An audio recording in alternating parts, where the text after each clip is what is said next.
Hello everyone. My name is Lena and I'm the community manager for Stays here at nomadstays.co. And in today's live session, I'm going to have an interview with one of our stays. The name is Free Spirit Hostel Ecuador, and they're known for surfing and yoga, and that they're right in front of the beach. So it's located in an authentic fishing village in Ecuador, and I'm very happy to have them join me today to introduce their stay and what they're offering and why they're great for digital nomads.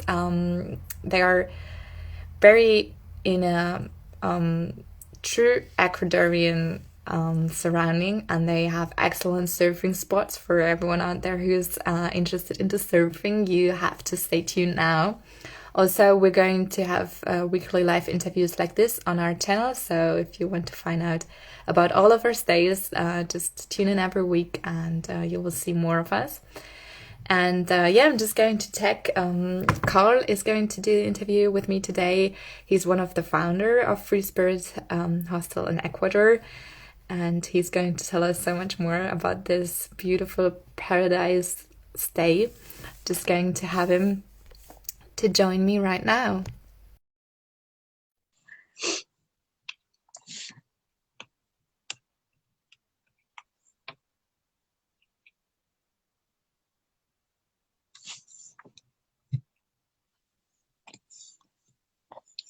And there he is.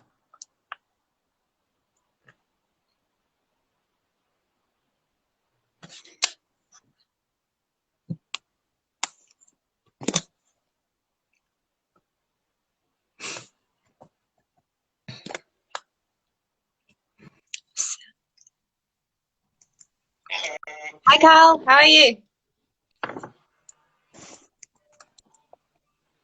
How are you doing? Can you hear me fine? Yes, I can hear you, but not with my headphone. Okay, okay. So let's do without. How are you? I'm super good. Thanks. You might heard that I have done a short introduction, but maybe you can introduce yourself. Who are you? What are you? Um, my name is Karl, and I'm the founder of Free Spirit Hostel. We started like more than 6 years ago in Nicaragua. And then since it was going well, we decided to partner up with some other friends and start one in Ecuador. I'm 31 years old, and I have those hostels since I'm 24. So it's Cool. going pretty fast. Yeah. Okay, and where are you now at this right moment? At this moment, I'm in Canada. Because of COVID, I had to go home for a couple of months to work a bit for Ah, the okay. summer. Okay. So, are you traveling yourself? Yes, I'm normally trying to travel around 6 months a year Mm-hmm. and spend my other 6 months in between both hostels. So normally I'm going to be 3, 4 months in Nicaragua and 2, 3 months in Ecuador every year. Yeah. Cool. Sounds great. And tell us about Free Spirits Hostel. What's that exactly? What are you? What have you created? Um, Free Spirit Hostel was for us like our dream hostel. Like we're all long-term, long life traveling, and after traveling the world for many years, we always had the idea of like building something that would be for us the best hostel in the world. So we created the Free Spirit in that mindset. So we thought that like surfing should be an activity that more people could like try for a cheaper price. And we thought that like yoga was like a good complement to surfing because you need that stretch after a good session of surf. And it's often like you travel as a couple. The guy will be more of a surfer, but you will try to yoga with the girlfriend, and vice versa. And we always thought that like having family dinners and family breakfast was something great when we were traveling around the world. So we Mm-hmm. implemented that in our hostel. So all the breakfast and dinner are included in our price, so people can mingle during those time. And what is great, I think, about what we thought about the hostel is like often you go in a hostel and you have plenty of small tables and people will sit at a small table and you arrive alone and you sit at the next small table and everybody sit alone at a small table until like there's no more space and then you mingle. So for us, we decided to just put one big massive table Oh, cool. so you kind of have to sit next to other people and Hmm. talk with them in exchange. So at the end, it's a big plus for us to have Yeah. that kind of like mixture of people and talking vibe more than sitting alone. Yeah. Yeah, cool. So you really want to create a community with the guests that are staying there at that time. That's cool. And you said that this was kind of the thing you thought is missing when you were traveling. What have you been doing before Free Spirit Hostel? Before Free Spirit, like I worked in international development for 1 year. So I was Hmm. working for a Canadian company in Chile and Argentina to develop the market down there. And before that, I was just studying. And every summer, I was traveling with the money I saved during the year. I did a 1 year abroad study in Poland, and during that time, I was able to travel over Europe. So we were seeing like Eastern Europe, difference in like hostel on the western side, and then I traveled in Asia, and we saw some cool things down there. And then when we decided we wanted to start a hostel, then it was kind of finding the best place for us. And since there was yoga and surf, then the country where you can surf all year long, or like there's not a long list. So South and Central America was mostly the best spot that was not that far from home as well. Okay, and did you learn surfing during your travels as well? Yeah, I lived in Australia when I was 18 to go and learn my English. So I learned the basic there, but surfing is a long process. Like to be really good in surfing, you need like Sure. to stay at a spot for a longer time. And that's why like we really like lately the long-term stay, the nomad that came to work from the hostel, because they normally come for a month, 2 months. And during Hmm. that time, every day in between their job, they go surf, and you can really see the improvement on a long-term period. Yeah, totally. Yeah, I've started surfing myself as well when I was in Central America. So I know it's a long process. It is indeed. Yeah. And why did you call it Free Spirits Hostel? It was kind of like a funny thing because when we started the hostel, we had an apartment, me and my two buddies, and on the walls there was like bazillion post-its everywhere with like activity we're gonna do at the hostel and like how we're gonna save the money to start the hostel and there was a list of names and every time there was like friends coming to the apartment, we were asking them to circle the name that they prefer. And at the end, Hmm. with all our friends and community in Quebec, Free Spirit was the one that was like mostly like appreciated from our friends, and it resonated with us as well because Free Spirit is a great name that can be as good in English as in Spanish and French, and it's pretty good. It is, it is. And you're trying also to create a family vibe there. You have this big table for the community to sit together to connect right away when they just come there. And what else do you have to emphasize this family vibe to create this community? Do you have activities other than surfing that you offer? Yeah, like every day at the hostel, we're gonna have like a yoga class or two. We have surf class. Then we always have like 6 to 8 volunteers that work. So some of them will be like, okay, we go to natural pool. We go to that little cafe. We go clean the beach together. There's always like activities or like things so people can mingle more. And like it's funny, but like at the bar, there's no one person's tool. It's two people's tool. So you have Okay. to sit next to somebody at the bar. So like everything around the place is made so people feel like connected to the others.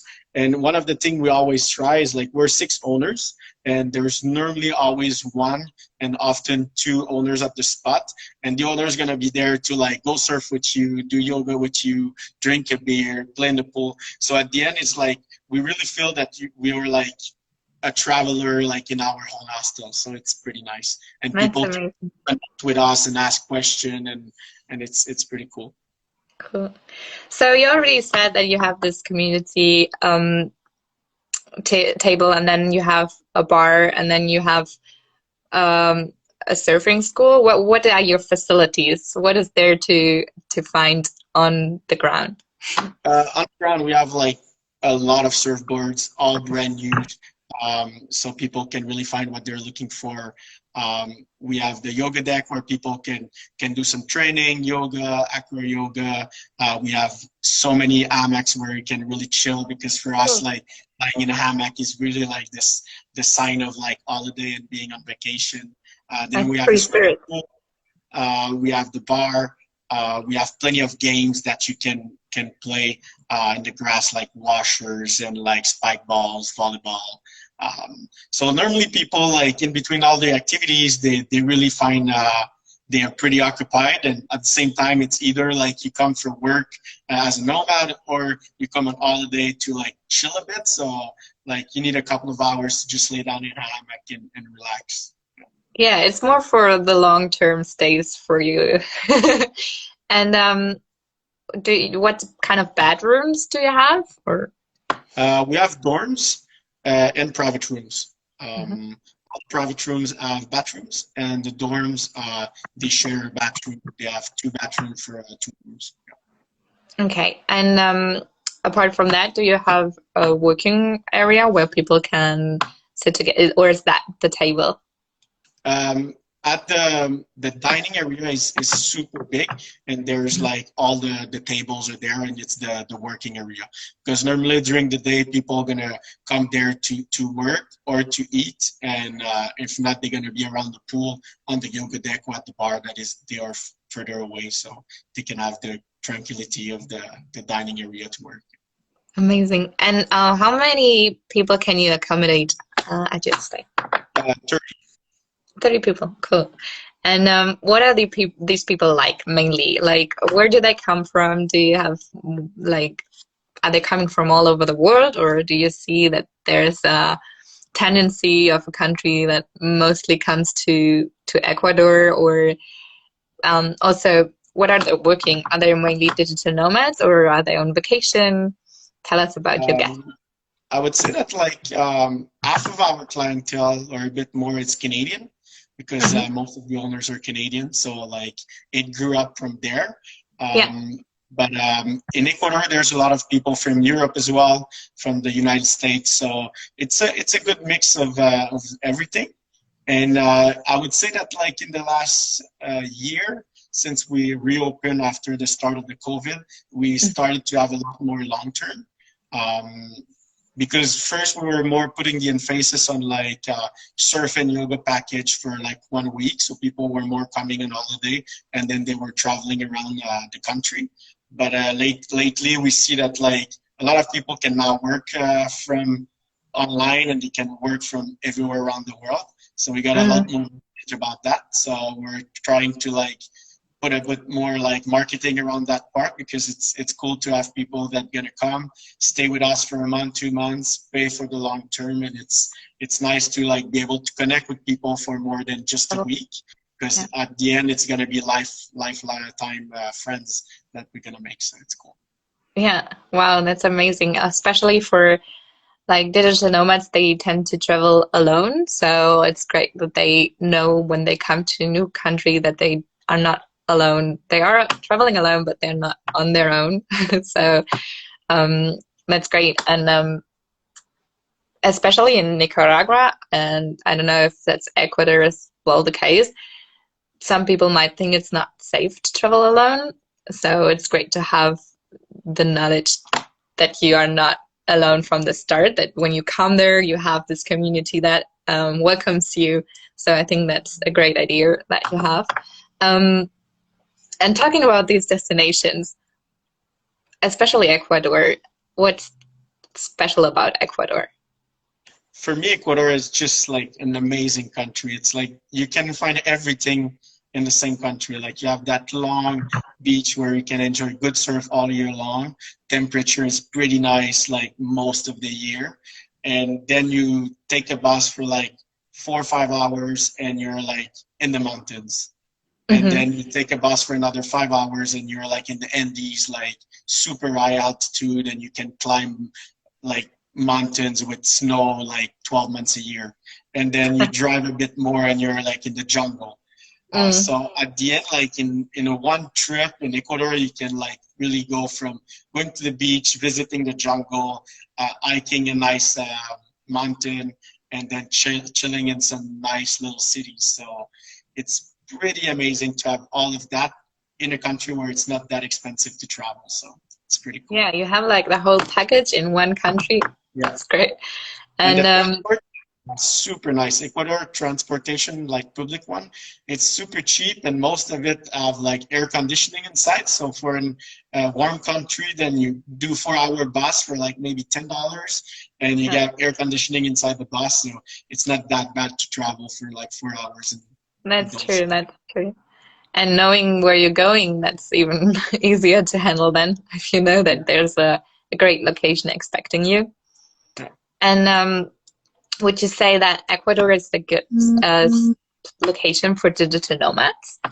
Yeah, super good. Like Wi-Fi is super good, and for me as like a traveler, I always find that like it's nice to settle in a spot and be close from the activity you want to do. So for a digital nomad that like want to work but like do yoga at the same time or learn to surf, like we have so much proximity to the ocean. It's literally in front of the hostel. You surf right there, and we have the yoga class like every day. So for a digital nomad that want to like work but still have like a couple of hours per day to just like take some break and enjoy it, it's Yeah. it's a pretty cool spot for them.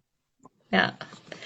And you're saying you have a yoga retreat, you have the surf school, or I don't know if it's a surf school, but you offer surf lessons. So there are probably a lot of people that are helping out you and your other founders. Who else is working there at the property? All the cooking and cleaning is local ladies from the village. We always have one surf coach that is from town, and when we're pretty busy, we have one surf coach as well that is from around the world. And Yeah. then we have like 2 or 3 volunteers that work at the bar that will be from all over the world and only come for 1 or 2 months to help us. It's a work exchange, so they work a few hours a day in exchange for food and accommodation and surfboards and yoga class. And we have a yoga teacher that is from all around the world. So yeah, like 6 to 8 volunteers are helping us, and we have like 5 local employees. So at the end, it's a good team. That's great. So you also have a lot of new waves. I don't know if you say it like this, but if there are always new volunteers coming, they know a different kind of yoga to teach, for example, or a different, I don't know if you offer also different surfing. Like the surf, it's more like we have the beginner surf, and then we have the intermediate and the Yeah, advanced. But cool. like you say, it's that like our volunteers are changing, because Yeah, at the end, it's always bring a different color to the place. exactly. That's what I meant. One one volunteer that help in the kitchen for the dinner at night, and she or he will stay for like a month or two, and the cooking will be totally different from the Exactly. next 2 months. So if it's somebody from Asia, then we're gonna have more Asian food, and then European, and it's pretty nice for like the customers that stay for a long time, and even nicer for like the owners that we stay on spot and we can like just try different food like all the time. Yeah, so cool. And what I was going to say, so you're at Free Spirit Hostel. That's the name of your hostel, and you said that you were talking to a lot of people and deciding that this would be the best name for your stay. Would you say that the people that come to your stay are free spirit people? It's I think for me it's hard to like say those people are all free spirited, but Uh-huh. at the end, I think a free spirit person is somebody that is like open mind, that want to go off the beaten track. And both our hostel are in small villages, so for one side, for sure, like most of the people are free spirited in mind because they don't want to go just to like a all inclusive or like some place where it's like super trendy. Like they decided to go to Ecuador or Nicaragua and to go to that small village to learn how to surf and do yoga. So they're open mind. They want to mingle with people. They want to learn from the local in the village. And both villages are super nice, and the locals are nice. So at the end, you can just go walk, talk with the locals, go eat like local food at a small tienda, and Yeah. it's pretty nice. Where exactly in Ecuador is the hostel located? It's there's Quito is like in the center of the country, the capital, and the biggest city like economically it's called Guayaquil, and we're around like an hour 15 minutes in car. With the bus, it's gonna take an hour and a half to 2 hours, but it's pretty good because it's like for $5-6 you can get from the airport straight to the hostel. So with a bus. Cool. So it's easy connected to everything as well. Yeah. And would you say that Ecuador is a safe country to travel to alone as well? Yeah, 'Cause, super safe. yeah. Like even as a girl, like you can come and like without any worries, you can take public bus and like people's gonna be super helpful. And if you're looking to find the right bus and can barely speak English, like you can try a couple of words in Spanish and they're gonna try a couple of words in English and they're gonna always be helpful to show you the way. Yeah, totally. So I think because there's a lot of digital nomads watching this right now, because a lot of our members at nomadstays.co are digital nomads, and they can book your stay at our site. And I think it's a great stay for them because, you can travel alone to a country, although it might be safe, you're not alone when you come there. As I said, you have this community desk where you will meet people right away. You have even you said people are mostly open-minded when they come to your stay, but even if they don't have to be because they connect so easy and so quick. And I think that's great. And also, it's a great stay for more adventurous travelers as well, because they can do surfing, they can go hiking in the mountains, or doing yoga afterwards to calm down a little. So it's basically a stay for everyone, and especially for digital nomads, and also free spirited people. And yeah, I don't know. I have nothing to say that is missing, I think, at your place.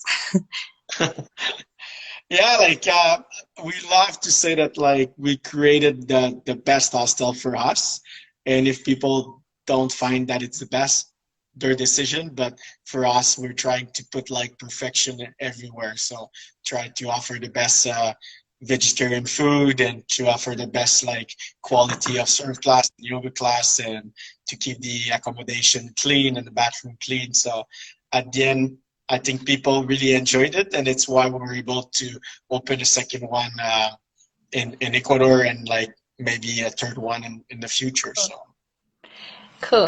So, and are you pet friendly as well? yeah, we're pet friendly. We have 2 dogs on the spot. We just always tell people to write us before because Sure. like if we already have like two more pets from customers, sometimes it's not good to have like a bazillion on the spot at the same time. But Yeah. normally it's always like one guest that's gonna bring it at the time. So normally it's never a problem. And because we have to talk about it, what's at the moment the current situation with COVID at your place? You said you Uh, are open again? right now we're closed. Ah, okay. Yeah, we always close for like a month or two during summer because it's the super slow season in terms of Yeah. temperature and in terms of tourism. So we normally close for like August and September, and this year we closed for July as well, since we were seeing it was getting a lot slower in the last couple of months. So Totally. yeah, first of October we're reopening, and hopefully like people's gonna get the vaccine, and like it's gonna be a lot easier to travel in between country, and then we can start again to welcome people from all over the world for the next few years. Yeah. So, and you're expecting what restrictions? That they need the vaccination, they need masks, and do Right you now, think? right Mhm. now it's just like they need a PCR test to enter the country. So like That's all. it's not that hard to get, but hopefully we hope that like in the future if you have the vaccine you don't need to bring the PCR test, and then people can save some money because like when you add like $150 PCR tests like before leaving your country, sometimes it add up for the price of your trip. Cool. Okay. Yeah, I think you really had a great image made of your stay. I think it's a lovely stay, and it's especially a great stay for digital nomads. So everyone who's watching this right now, you should go to nomadstays.co and check out to book it from October on, and then until forever. I think it's a great stay to just stay there forever. And yeah, do you have anything else to say to the community? Yeah, I would just say that like for digital nomad, like we have some great deals for long term. So the longer you stay with us, the better is the price. So hopefully see you starting in October for the next few years. Cool. Thank you so much, Karl, for doing that. You're welcome. Bye. Bye bye. Have a good day.